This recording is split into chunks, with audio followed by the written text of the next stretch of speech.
Hi everyone, welcome back to the classes. Greetings of the day, it's Divya here. Today in our class, we will be discussing the topic moment of force and equilibrium.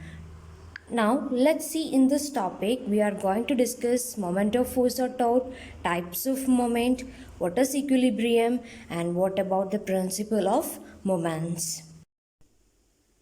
When we are learning about the different types of motion, we have learned that whenever the objects are turning on an axis, such type of motion we call it as rotational motion. Now, the turning effect of a force in case of a rotational motion, we call it as the moment of a force or we call it as torque. We can define the moment of force as during rotational motion in turning effect, whatever is the force multiplied with the perpendicular distance from the point of action of force, we can define it as the turning effect of a force or moment of a force or torque, or it is equal to force into the perpendicular distance. Now when we come to the unit is measured in Newton meter. Depending on the direction of turning of objects, moment can be classified as clockwise moment and anti-clockwise moment. If we are turning it in anti-clockwise direction, the moment we can call it as anti-clockwise moment, which is always taken to be positive. Similarly, if we are going to turn it in the clockwise direction, we call the moment as clockwise moment, which is always considered to be negative. We have already seen the SI unit of force is going to be Newton meter. If you are asked for a smaller unit, the CGS unit will be in dyne centimeter. Now let's see about couples and torque. Two equal, unlike or opposite parallel forces which are separated by a definite distance, such cases you call it as a couple. Clear? Now couple also, it is equivalent to the torque or moment of a force. The only thing is that whenever the forces are equal and opposite which are parallel, you call it as a couple. Here also it is defined by force into displacement. And now when you come to the moment of a couple, since the forces are equal in magnitude, the moment of a couple you can give it by either of the forces into perpendicular distance. Now from the figure, since it is given in the anti-clockwise direction, you have to calculate the anti-clockwise moment. Now O is going to be the point of application of force. So at point A, moment is calculated as force into the displacement OA. Right? Now similarly at B, you are going to calculate the moment as force into the distance OB. Now total moment, how you are going to calculate? You are going to add the moment at A and B. So here you can take F common. Now remaining will be OA plus OB. OA plus OB will be total AB or the total distance, and hence moment of a couple will be given as force into the total distance. Let's now move on to equilibrium of bodies. Now when we learned about forces, we have already seen on a body so many types of forces can be acted, like your tension force can be a normal reaction force, can be your gravitational force. So whatever be the forces acting on a body, if it is not going to produce any change in its state, change in its state means an object can either be in rest or motion. So whatever be rest or motion, if whatever forces are acting on the body, if it is not going to change the state, then you can call that body is in equilibrium.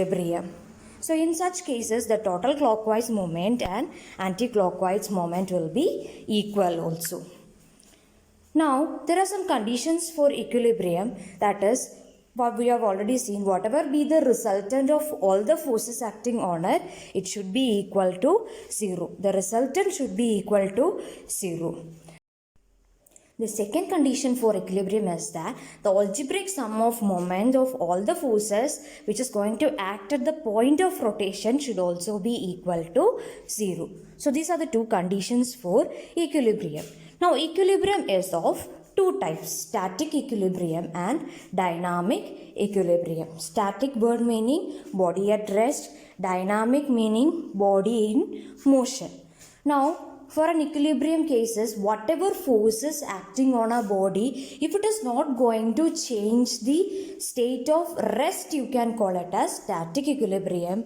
And whenever all the forces acting on our body is not going to change any state in the motion of an object, you can call it as dynamic equilibrium. You can see the examples given here. Moving on to an important topic, principle of moments. Now, according to the conditions for equilibrium, the algebraic sum of moments at any point should be equal to 0. Or in short, the principle of moments also says when the body is in equilibrium, the sum of clockwise moment should be equal to sum of anti-clockwise moment. If this condition satisfies only, the total algebraic sum of moments will be 0. So this is your statement for principle of moments. Let's see an example. The figure shows an example for physical balance which works on the principle of moments. That is, it should be in the state of equilibrium. Now at equilibrium, let's calculate what is the moment of person A and what is the moment of person B. Now let's find out first what is the moment of person A. So moment will be equal to the force applied into the distance, perpendicular distance from the point of application. So according to that, moment of A will be equal to 1 into 800. So that will be equal to 800 Newton meter. Similarly for person B, the distance is going to be 2 meter, force is given to be 400 Newton. So the moment of person B will be 2 into 400 meter, that is 800 Newton meter. So both the cases, the moment is 800 Newton meter. That is, the moment of person A is equal to the moment of person B. Or in other words, you can say that anti-clockwise moment is equal to clockwise moment. So this is all about principle of moments. So here we are going to wind up with today's topic. This is for your extended activity. If you have any queries related to this topic, put it in the comment box below. Stay safe and take care. Thank you.